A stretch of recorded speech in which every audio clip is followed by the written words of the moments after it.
Just yesterday, we showed you cell phone video captured by Western Mass News over the weekend. Dozens of cars speeding right through an intersection in Holyoke at 3 in the morning. Welcome to Western Mass News, everyone. It's 6. I'm Chris Pisano. And I'm Jordyn Jagolinzer. We shared that video with city leaders who are now working on putting an end to the drag racing and illegal dirt bike riding issue in the city. Western Mass News reporter Lindsay Kane joins us live now in Holyoke with those details. Lindsay? Chris and Jordan, because of that video yesterday, the Holyoke City Council will be coming up with ideas in tonight's meeting to not only stop this problem, but to increase penalties as well. The city's acting mayor Terry Murphy tells Western Mass News the video we captured over the weekend sparked a quick reaction from the city to get to the root of the problem. He says there is a growing amount of people coming to Holyoke to drag race overnight, and it's a threat to everyone's safety in the community. 50 cars, you don't know what their strategy is, what they are willing to do in terms of lawlessness. I don't know. So obviously we don't want to endanger anybody, but we can't let it continue. So I'm really getting to the idea that the bumps on the highway are probably the easiest way to do it. It wouldn't be costly. Murphy says the city council will be bouncing ideas off each other in tonight's meeting. In addition to putting up speed bumps in the problem areas, other ideas are increased fines and impounding cars used in illegal races. This issue comes as several communities here in Western Mass also are dealing with illegal dirt bike riders who cause chaos in the streets, weaving through cars and endangering themselves and others. Murphy wants to take all illegal drag races and illegal dirt bike riders off the streets, not only here in Holyoke, but in all of Western Mass. The meeting is set to begin tonight at 7 p.m. and be sure to stick with Western Mass News both on air and online for the latest information.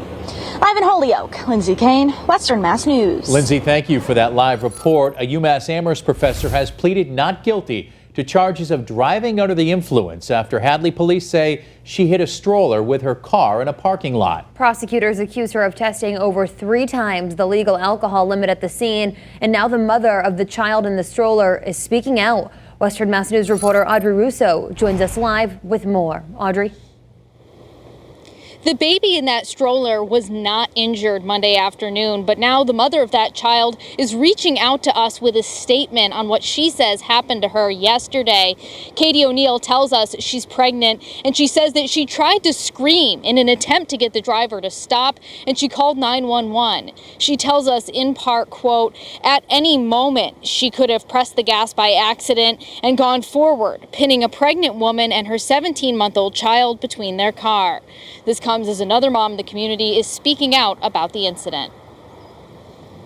Yeah, it's very scary, but thank God the baby was okay. Melissa Stows tells Western Mass News she frequently takes her 3 little ones to Mountain Farms Mall in Hadley and usually considers them safe in the parking lot. People seem pretty cautious. The mother of the child reaching out to Western Mass News to share these pictures of the scene.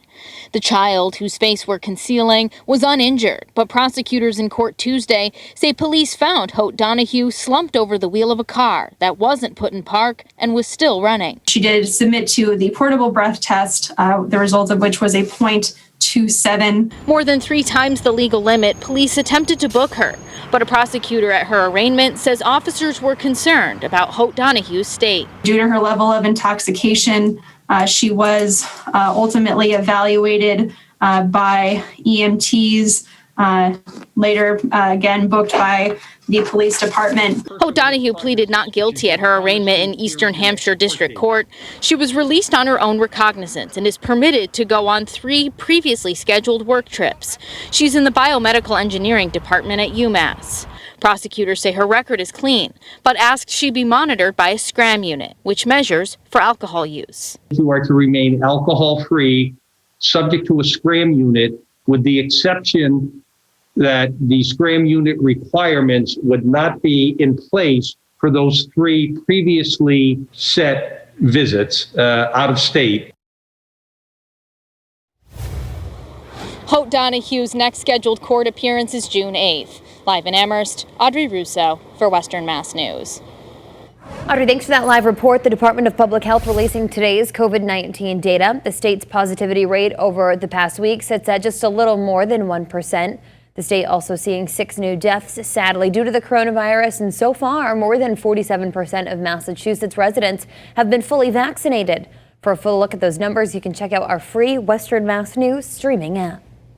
Now that the governor has announced our COVID-19 state of emergency here in Massachusetts will end on June 15th, how will this change things for residents and businesses here in the Bay State? Western Mass News reporter Matt Satilli was out getting answers for us and joins us now live in Springfield with what he's learned. Matt? Chris, Jordan, Governor Baker took many executive actions over the past year to help people in the pandemic.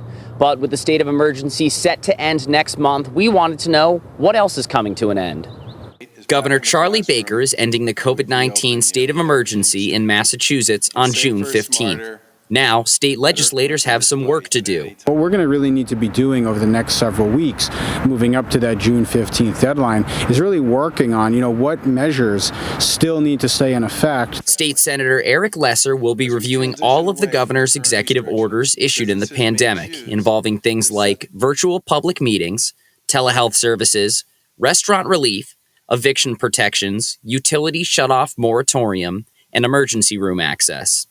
As for Center Square Grill's William Collins, he hopes the expanded seating options can continue to help his restaurant make up for lost revenue. For us, we've been able to do numbers that we've never been able to experience before. He would like outdoor dining permits to become permanent. There's definitely a demand for it. Fresh air is not going to go out of style anytime soon. Meanwhile, many measures assisting those facing eviction will be ending, which could be detrimental for many still struggling in the pandemic. They lost hours, lost jobs through an order from the government, and our government needs to step up and bail the people out. Rose Webster Smith, the executive director of Springfield No One Leaves, tells Western Mass News this could create a crisis not seen since the 2008 recession. When these protections lift, we could be seeing an overwhelming of the shelter system that we haven't seen since the foreclosure crisis and the economic crisis in 2008. And she hopes lawmakers can help groups like hers before it's too late. If we do not get bold legislation passed as soon as possible, we are going to see a massive displacement crisis. Well, the bottom line is that some of the executive orders that Governor Baker took could be passed into law, but it's up to state legislators now. More information on this can be found on our website, westernmassnews.com. Reporting live in Springfield, Matt Satilli, Western Mass News. Matt, thank you for that live report. 15 people are without a place to live after a fire in Ludlow last night. The flames also damaging a nearby house. Monday night, a Western Mass News viewer captured the fire raging at the back of a house on Highland Avenue. Next-door neighbor Juan Rubo exclusively telling Western Mass News once he saw those flames, he used his hose to try and put out the fire. Told everybody to get out. I screamed to the people next door to get out, screaming for somebody to call 911.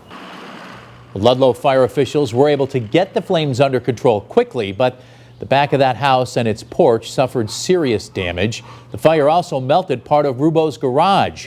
As of now, the cause of the fire is under investigation, and the Red Cross is assisting the families.